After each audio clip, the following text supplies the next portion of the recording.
Welcome to my channel educational fun day. So आप लोग बहुत सारी सीरीज देखते आ रहे होंगे मेरे चैनल के ऊपर, सो आई होप कि आपको मैथमेटिक्स अभी पसंद आने लगा होगा। So there are number of chapters which I have already explained on my channel for 9th standard and 10th standard. So आज की वीडियो में ये जानने वाले हैं कि हम लोग कोई चैप्टर पढ़ा है तो उसको बहुत दिनों तक याद कैसे रख सकते हैं।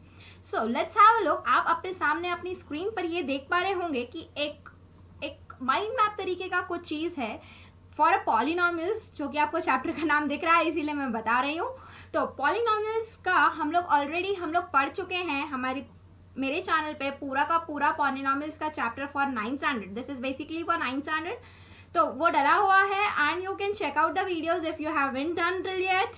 सो लेट्स स्टार्ट। यहाँ पे आज मेरा फंडामेंटल गोल ये है कि हम कैसे एक चैप्टर को बहुत समय तक याद रख सकते हैं। मोस्टली स्टूडेंट्स की क्वेरीज होती हैं कि स्टार्टिंग ऑफ द ईयर में जो हम लोग चैप्टर्स पढ़ लेते हैं उसको एंड तक कैसे याद रखें, क्योंकि पोर्शन तो एग्जाम में पूरा आना है एंड पूरा आना है, सो हम लोगों को याद भी सारी चीज़ें रखनी पड़ेंगी। एंड याद रखने के लिए अगर हम उसका रेगुलर दर पर रिविजन करते जाएंगे तो हमको चीज़ें याद रखनी नहीं पड़ेंगी, ऑटोमेटिकली याद हो जाएंगी। तो यही चीज़ हम कैसे कर सकते हैं वही मैं आज आपको बताने वाली हूँ और आई होप आप लोगों को पसंद आएगा। अगर ये चीज़ आप लोग कर लें तो आप 110% मैं गारंटी दे सकती हूँ कि आप अच्छे से हर एक सब्जेक्ट के लिए ऐसी टिप्स फॉलो कर सकते हैं एंड खुद से अपने memory maps and mind maps बना सकते हैं। वो मैं आपको एक चैप्टर एक्सप्लेन करूंगी तो आपको समझ में आ जाएगा कि किस तरीके से माइंड मैप्स बनाए जाते हैं।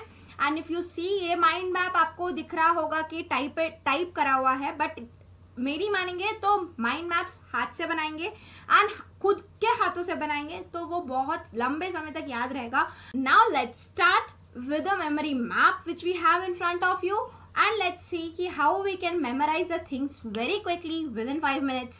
पूरा ये जानने के लिए कि कैसे हम लोग चीज़ों को बहुत जल्दी तरीके से याद रख सकते हैं। सो ये वीडियो में पूरे बने रहिए and within 5 minutes you will be able to know, you will be able to grab the things like anything, just 5 minutes। Let's see what is the magic behind mathematics। Let's have a look।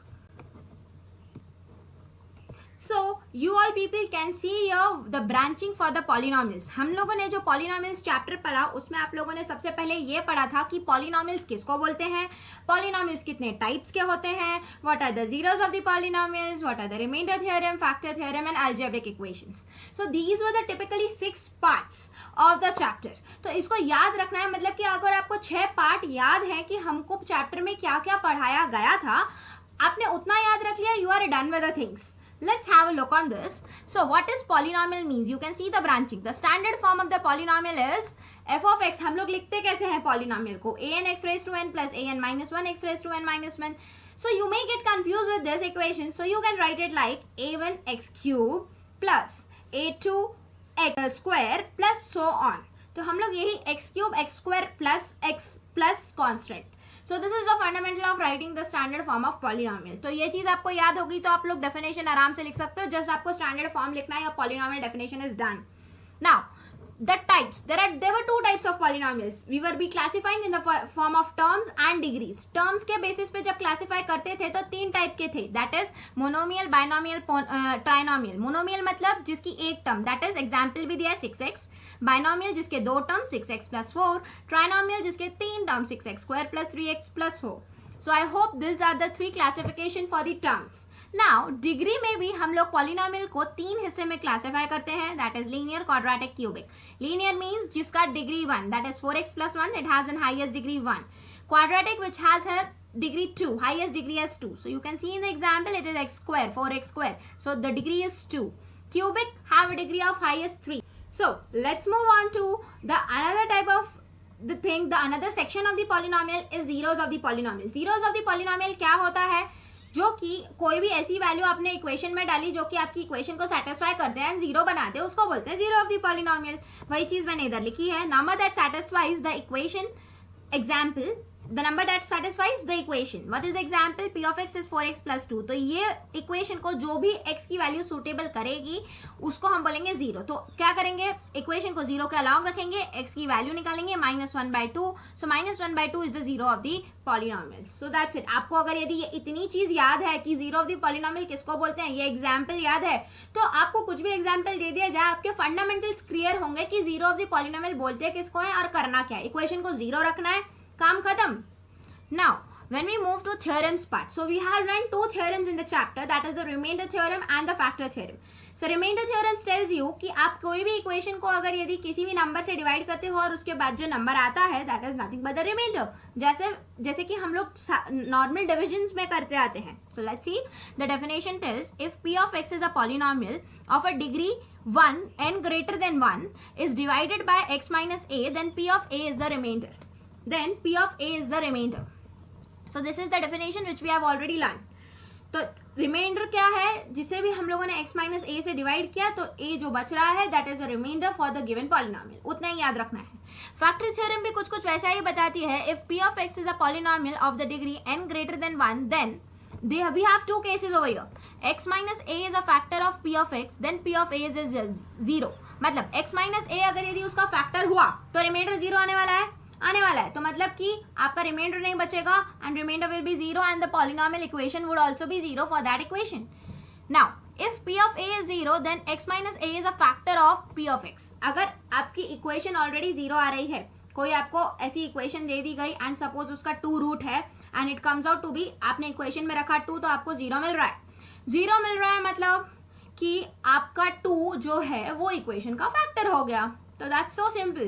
So if you have these two theorems in mind, reminder theorem and factor theorem भी complete हो जाता है. तो हमको करना क्या है, remainder theorem में भी हमको जो नंबर दिया है उससे डिवाइड करना है. अगर यदि इक्वेशन जीरो आ रही है तो उसमें रिमाइंडर जीरो है, अगर कुछ कांस्टेंट आता है तो उसमें रिमाइंडर आ रहा है.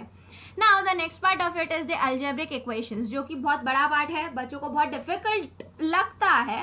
बट अगर यदि आपको आइडेंटिटीज याद हैं तो डिफिकल्ट लगने की कोई गुंजाइश ही नहीं है. तो देख लेते हैं, ये सारी आइडेंटिटीज हैं जो कि हम लोगों को याद रखनी है. तो these are the identities which is been given here, just we need to remember these. So I hope this, ये पूरा जो चार्ट है, ये जो पूरा मेमोरी मैप है, इसको मेमोरी मैप बोलते हैं, आपको पूरा का पूरा चैप्टर विद इन 5 मिनट्स में क्लियर कर देता है. So I hope it is very simple to remember this. अब बात आती है कि इसको करें तो करें क्या, इसका करना कैसे है एंड इसको याद कैसे रखना है. Let's see. सो बात यहाँ आती है कि ये मेमोरी मैप तो समझ लिया, बट इसका करना क्या है. अगर यदि आप अपने खुद से एक A4 शीट लेंगे या फिर कोई भी चार्ट पेपर लेंगे, उसके ऊपर ये मेमोरी मैप बना लेंगे, तो यू कैन सी दैट कि आप पूरा का पूरा एक चैप्टर कुछ मिनट्स में, within a minutes of time you can revise full chapter, which is, I can say, isn't it awesome? It's really awesome if you revise full chapter. Basically होता क्या है, बच्चे लोग क्या करते हैं, concepts भूल जाते हैं, and concepts अगर यदि भूल जाएंगे तो बहुत प्रॉब्लम आती है. Many a time I have seen a students की भाई जीरोज ऑफ द पॉलिनोमियल पूछा क्या होता है, दे आर जस्ट रिवाइजिंग. अरे जीरोज ऑफ द पॉलिनोमियल्स कुछ जैसा पढ़ा भी था पॉलिनोमियल्स में. That is the flaws. So अगर यदि आपको ये चीज़ें क्लियर हो जाएंगी कि कितने सेक्शन पढ़ने हैं अगर यदि चैप्टर में, तो वो आपका मेमोरी मैप उधर काम करेगा. फॉर्मूलेज आपको याद रख पाएगा, आपको टाइप्स याद रख पाएगा, what do we mean by the different sections in the polynomials वो याद रख पाएगा. So I hope this will be great if you make the mind maps or the memory maps and just stick it in your bedrooms. तो उससे क्या होगा, सुबह उठते जागते किधर भी कभी भी एक चक्कर लगा रहे हैं, कुछ भी कर रहे हैं, just have a look on the memory map and within fraction of minutes, even standing like that, within a fraction of minutes you can cover the whole chapter. सो उससे आप लोग चैप्टर्स भूलेंगे नहीं, आपकी लिंक टूटेगी नहीं, और ऐसी ही चीज़ें आप हर एक चैप्टर्स के साथ कर सकते हैं. एंड इसमें चेंजेस आप अपने खुद के हिसाब से ला सकते हैं कि आपको कुछ अच्छी चीज़ ऐसी लग रही है कि ये चीज़ इधर नहीं होनी चाहिए, ये चीज़ उधर होनी चाहिए. So you can play your mind game, जैसे भी आपके माइंड को अच्छा लगे उस हिसाब से आप अपना मेमोरी मैप डिज़ाइन कर सकते हैं. And I hope it will be very useful to each and every one of you. I can guarantee that if you follow the manner in which I am telling you, it may be very helpful for each and every child. And I hope you must have liked what I have taught you today, the tricks and tips to remember, to memorize the chapters which we have. तो ऐसे ही आप different chapters के बना सकते हैं. And can you believe within 15 sheets of papers your full mathematics formulas with the different sections, how to remember the chapter is done, is over. क्या घबराने की ज़रूरत है मैथ से? It's so simple. I hope आप लोगों को video पसंद आई होगी. एंड वीडियो अगर पसंद आई है तो लाइक, शेयर एंड सब्सक्राइब करना बिल्कुल ना भूलें. एंड बेल आइकन हिट करना ना भूलें, सो दैट आपको मेरे नोटिफिकेशंस हमेशा मिलते रहें. And we have the series for all the chapters on my channel, so please check it out to have fun with mathematics. Bye bye, see ya, and let's magic begin with mathematics by making the mind maps. Bye bye.